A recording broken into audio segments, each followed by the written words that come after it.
This just in, Baylor has the best college football player in the country that nobody's talking about.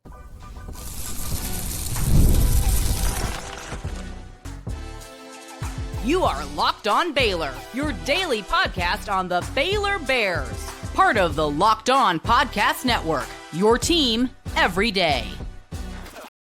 Hey there, Bears fans. Welcome to another episode of Locked On Baylor, brought to you by Game Time, a part of the Locked On Podcast Network, where it's your team every day.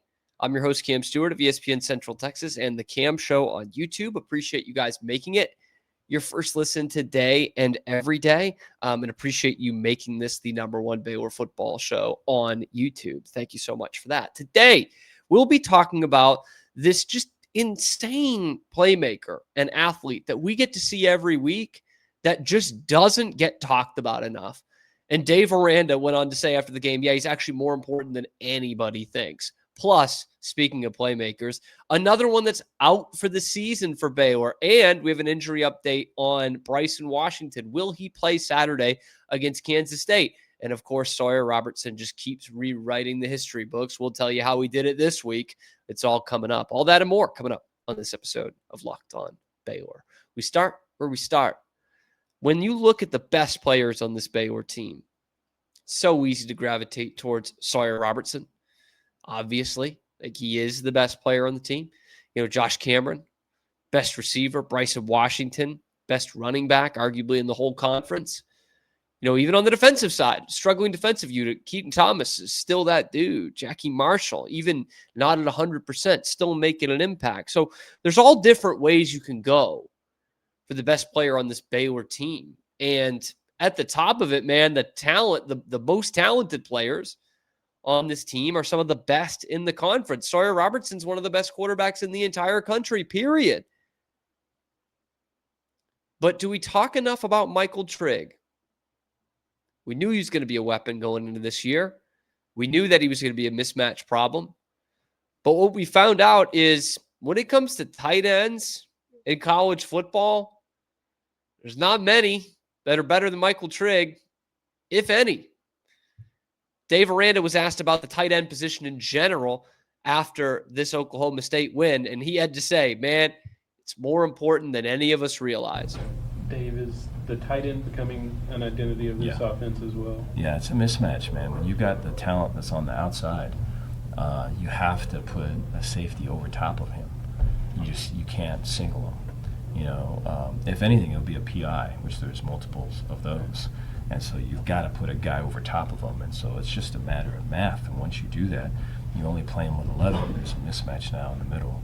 And so it's good to be able to play that game and some critical plays that he made.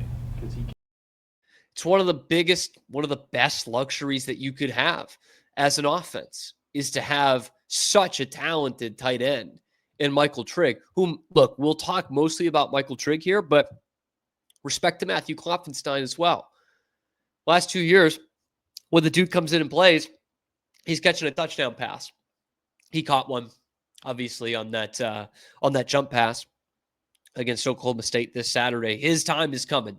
I really hope he sticks with this program because he's the next one. That dude's a player. He absolutely is. But in terms of Michael Trigg, man, we knew he was going to be a mismatch.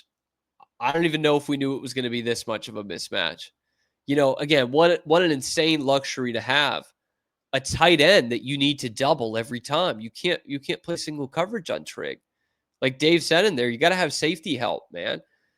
And when you have the talent that Baylor has on the outside at the wide receiver position. This is the best it's been. Yeah, we have to be one of the strongest in the conference, I would guess. It's pretty strong. When you're that good at the receiver position and you've got to double a tight end every time, there's just too many weapons Baylor can throw at you. Just too many. And, you know, you saw it with the 2 jump pass plays over the weekend. And every time Trigg gets it, really, that's the only time I'm like, man, this is unfair. Like, this is a cheat code. You know, Sawyer's obviously a dominant quarterback. And again, you've got arguably the second or third best receiver in the conference in Josh Cameron. You've got still arguably the best running back in the conference. But it's only when they go up to Trigg that I'm like, man, this is unfair. This is an embarrassment of riches. This is playing, EA college football on freshman mode. You're just dominant with him. And as good and as impressive as Trigg looked last year, he is on pace to just destroy his numbers from last year. 21 receptions for 284 and 4 touchdowns. He's already got more touchdowns than last year, new career high. And that's through 5 games. Okay. He's only 100 yards and 9 receptions off his pace from last year. And again, it's only been 5 games. We're not even halfway through the season yet. And he's on pace to smash what he did last year. He's already averaging more yards per reception than he had last year. And he has grown in the blocking game. It's not something we see every week necessarily, but he has grown in his blocking game. And at 6'4", 240, he is a monster to handle. Like, he's got to be one of the top tight end prospects in the 26 NFL draft. We care about what he does while he's still here on campus and playing for Baylor, but he's got to be one of the highest regarded. He is one of the highest regarded tight ends in the entire country. And we'll say it with Sawyer later when we talk about his awards, but it goes for everyone on this team. He's doing it against quality opponents so far. Like, there are very few teams in the country who are as battle tested as the Baylor Bears are. And it hasn't always been sunshine and rainbows, but there's very few teams in America who have faced the level of competition that Baylor has. Seriously. An SEC West team to open up, college football playoff, defending conference champs in college football playoff, Oklahoma State. Okay. But for real, we're talking about not many teams have played, 4 Power 4 opponents already, let alone the standard that Baylor's played before they played Oklahoma State, I guess. And maybe this is a good thing that Kansas State isn't as good as they were supposed to be, because that would have been another, just part of the gauntlet of the schedule. But Trigg is that dude, man. Like, he really is. He's unfair. He's a man amongst boys. And I think it's worth noting that story-wise, like, when we talk about how far Sawyer has come, right, as a guy who's never won a quarterback battle in college, was kind of an afterthought at Mississippi State, came here, backed up Shapen when everyone thought Shapen was ready to go out the door and they would take anybody to replace him. What he's done through that, Josh Cameron, one of the great stories on this team, again, walk on, who's become such a threat in the Big 12. Like, plenty of respect for Michael Trigg's story. It was not always easy. And, the rumors were that he walked out on a team basically last year at Ole Miss, or 2 years ago, at Ole Miss. And you remember Dave said it early last year. He's talking about disciplinary issues. It clearly was Trigg who was suspended for a game along with Steve Linton. And he said, some of these guys are on their last shot. And since then, all he's done is become unplayable when it comes to a defensive side, playable for Baylor, right? But nobody can match up with him. He's been one of the biggest weapons on this Baylor team. He's been a crucial guy on crucial downs this year. Like, the maturity that he has showed to still be a single-digit number guy on this team and be as productive as he's been, and using Baylor as a stepping stone to the NFL. It's a heck of a story, man. It really is. But more people need to be talking about Michael Trigg. I talk about him, and those, most of you watching, are well aware of who Michael Trigg is and the kind of player he is.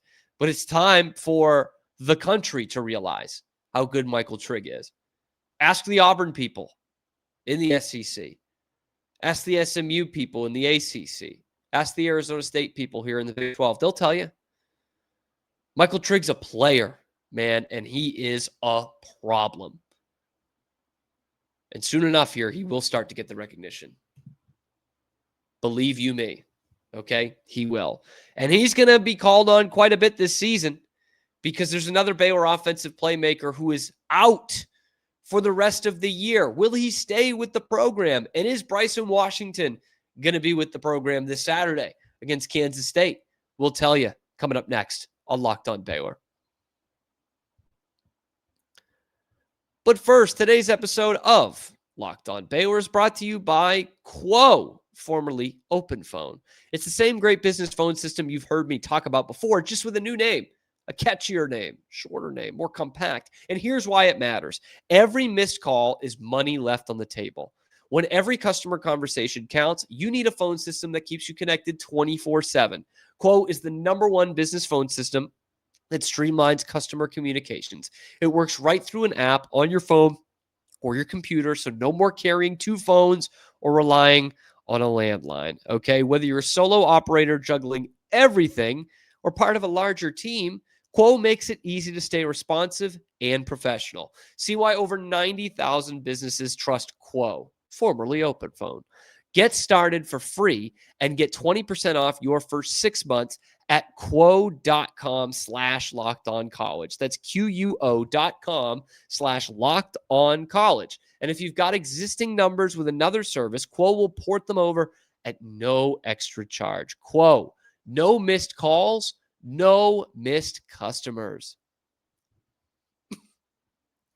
Coming back here on Locked On Baylor, some injury / other thing updates for you to bury the lead here, actually, is exactly what I'm doing. But first, Bryson Washington took that awkward hit in the game Saturday against Oklahoma State. He was kind of crouching down. He got hit, and it looked like there was some contact to the head, and so you didn't know if maybe that was a concussion or, God forbid, even worse, maybe something with the spine or back. But he also got hit like in the chest. And as I said in the post game, I said, most of the time, 9.5 times out of 10, that's a guy getting the wind knocked out of him. And if you've had that happen to you, it is a no joke kind of feeling, like gasping for air, chest pains. Like it's way worse than it sounds, right? Getting the wind knocked out of you, right? That just happens when fellas are roughhousing, No, it really, really hurts and can be scary. And he went to the sideline after that. I don't think he got another carry after that. Dave Aranda did say in his Monday press conference that he's fine, or that he's working back to health, and that he expects him to be part of the game on Saturday. Like nothing long-term, no real serious injury there. So that is a great sign for Baylor, a great sign, because this is another game where they can really get their running attack going and kind of set the tone offensively with that. So Bryson Washington sounds like the report, very good. The other guy Dave Aranda gave a report on Monday was one that we weren't really expecting. Lewis Brown the fourth. Remember Lewis Brown the fourth? Came in from actually San Diego State, but started it and played most of his career at Colorado State. And Dave Aranda was just raving about him, ranting and raving about him in the preseason. Well, Lewis Brown the fourth is taking a red shirt and will sit out the rest of this season. Interesting choice. And Dave was very kind of candid about it, very kind of positive about it. He just said, look, that's probably the best thing for both he and the program. Two things on this. The first thing is, obviously, it's just a little bit disappointing in the sense of he was a guy who was talked about quite a bit in the offseason, specifically from Dave Aranda. And I'm not kidding, man. We played the quote.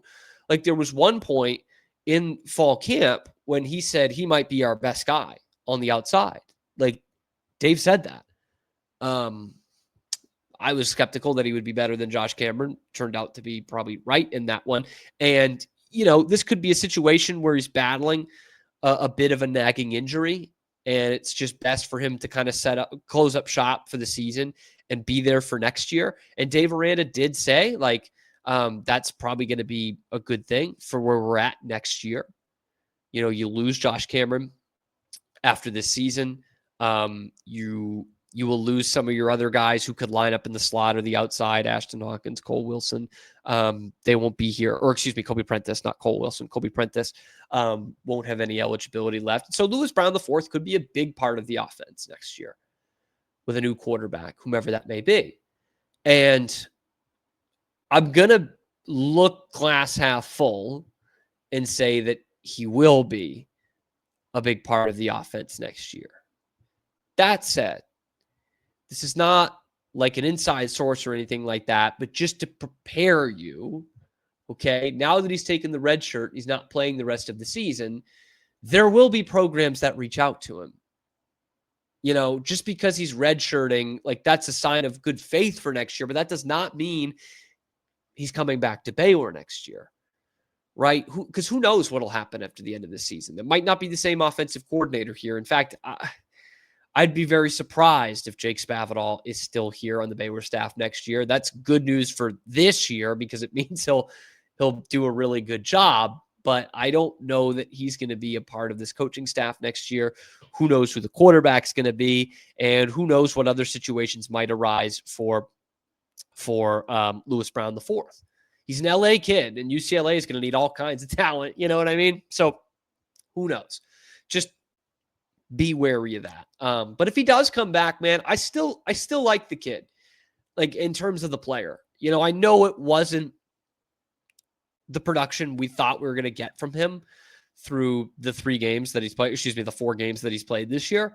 But, 6 catches for 79 yards and 1 touchdown, which was against Samford, I believe. So it's not like he was lighting it up here, but I liked him coming out of the portal.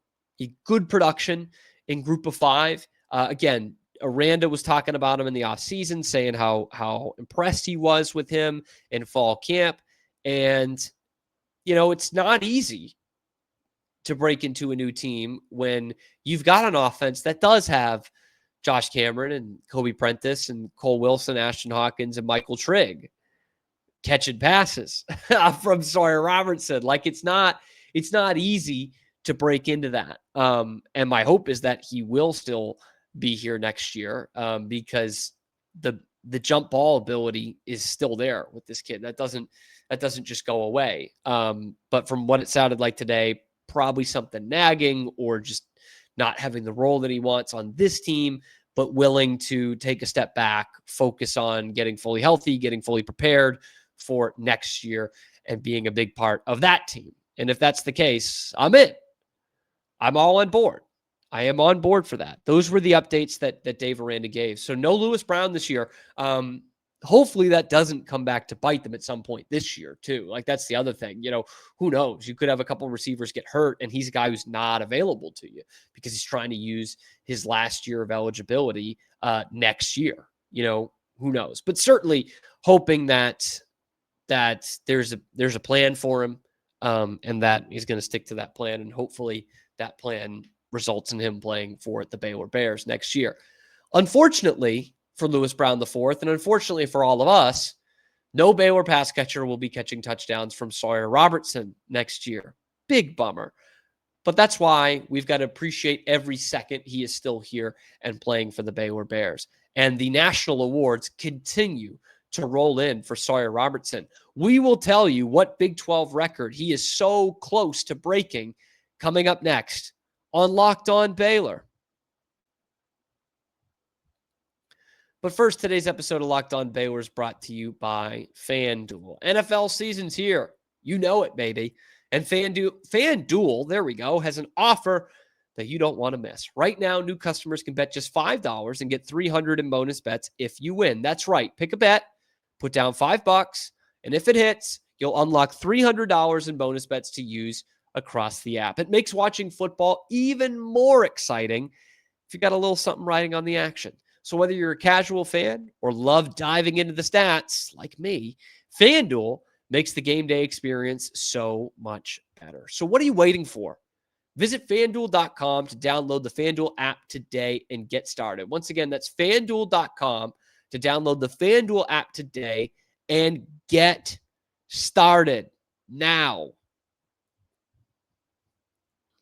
Sawyer Robertson, man. What a gift. There's going to be some kind of segment every week on this show about how great Sawyer Robertson is until he's no longer great. Because I think where the source of anxiety in this season and that 2-2 start, now a 3-2 start, the real source of anxiety comes from how good Sawyer Robertson is. And as a Baylor fan, the thought process is, I would hate to waste a season where you've got such a special quarterback at the helm right now. And he really is that special. Like he is charging his way up the Baylor football record charts. And I did see some comments, one in particular, about how Sawyer can't be that good because he hasn't won a quarterback battle and they spent a lot of money on DeQuan Finn last year. Like if that's your thought process, I cannot help you. And I'm hoping that the United States government has resources that can help you. Like that just means you're not watching Baylor football if you think Sawyer Robertson's anything less than fantastic, because 99.999% of the fans think he's fantastic. The coaching staff think he's fantastic. The NFL draft scouts are thinking he's fantastic. And the Big 12 thinks he's fantastic because for the second time this year, he brings in the Big 12 Offensive Player of the Week award. And he is just doing something new every week, man, with Sawyer. I mean, this week it was 5 touchdown passes to 5 different receivers, man. Like it just keeps, and I say it like I said it in the post game the other day. Like you look at his ho-hum day at the office, right? Baylor's offense puts up 600 yards and Sawyer goes 24 for 35, 393 yards, 4 touchdowns, no picks. I think I said 5. It was 4 touchdowns. Sorry, 4 touchdowns to 4 different receivers. 24-35 for 393, 4 touchdowns, no picks. And that was like an average day for Sawyer. You know, like think about that 2 years ago. If Blake Shapen did that, 393, 4 touchdowns, no picks. Even if Charlie Brewer did that when things were going well for Charlie Brewer, we would be like full send Heisman campaign. You know, like it would be everywhere. And Matt Mosley of the Matt Mosley Show brought up a great point a few weeks ago of when RG3 was at like this point in the season in 2011, there was like a full-on Baylor media blitz for RG3 to get the national spotlight, all kinds of national interviews to get his face and his stats in front of people all over the country. Because Baylor was good that year. They were 9-3 and then won the bowl game for their first 10-win season in forever. But it's not like they were primetime college game day, pre-big noon kickoff. Like they weren't one of those major national games every week. And they knew they weren't going to be good enough to be a top 10, top 5 team, right?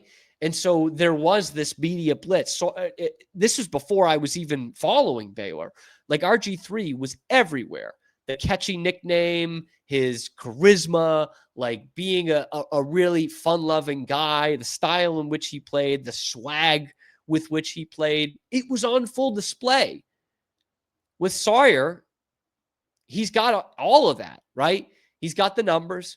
He's got the swag. He's got the real down-home, down-to-earth kind of, what's the word for it, right? The chops for him. You know, he's a very down-to-earth kid with his personality, and you just don't hear about him very much. And that's sad, man. Like, because, again, Baylor could still make something like the college football playoff, right? If they go 10-2, absolutely that's in play, but it's not like they're going to be a top 5 team this year. They're not going to be in the national championship discussion.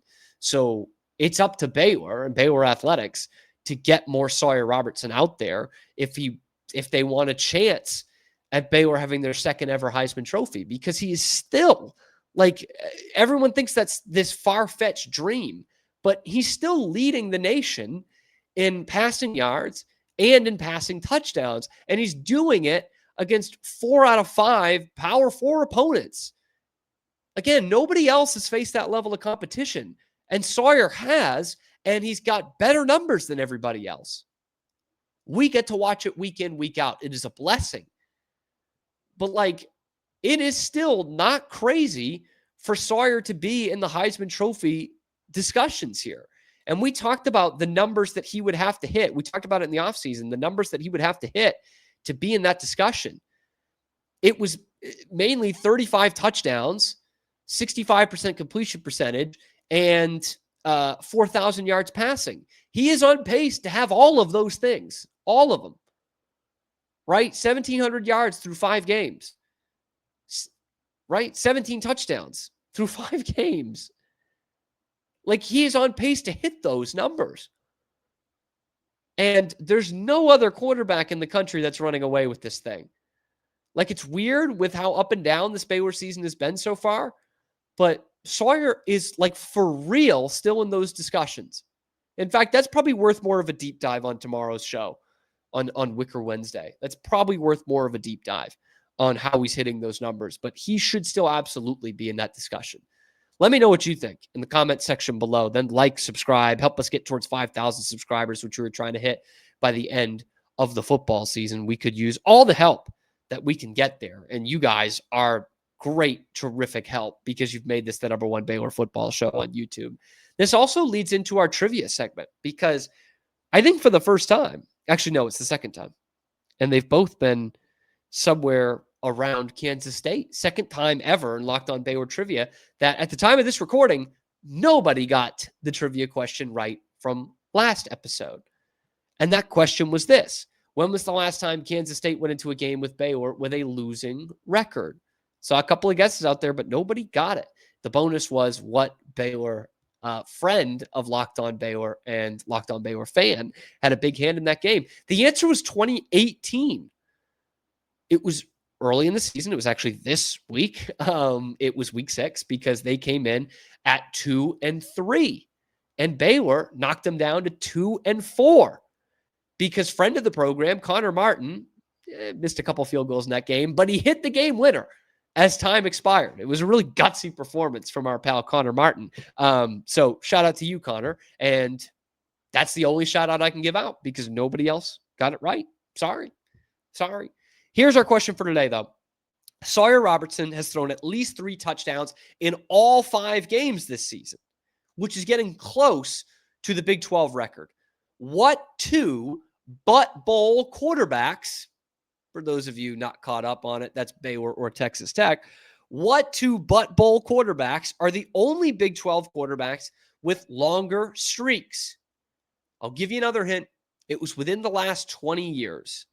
So you're not going back to Cliff Kingsbury, okay? Not going back that far. But within the last 20 years, what 2 butt bowl quarterbacks are the only Big 12 quarterbacks with longer streaks of 3 touchdown games than Sawyer Robertson?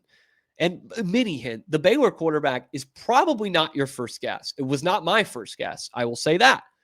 Crazily enough, it was not my first or second guess, to be totally honest with you. So, I mean, terrific quarterback in his own right, probably just didn't get the amount of games that he should have at Baylor. So let me know in the comment section below who those 2 quarterbacks are. As you know, first one to get it right in the comment section or tweeting at us at Locked On Baylor gets a shout out on the next episode. So do me a favor, like, subscribe, tell us all that you love about Sawyer Robertson and the Baylor football team. It's been a tough week for me personally. So let us know in the comment section below. Then like, subscribe, and help us get on the path towards 5,000 subscribers. And thank you for making this not only your first listen today and every day, but the #1 Baylor football show on YouTube. We will see you on the next edition of your favorite show, Locked On Baylor.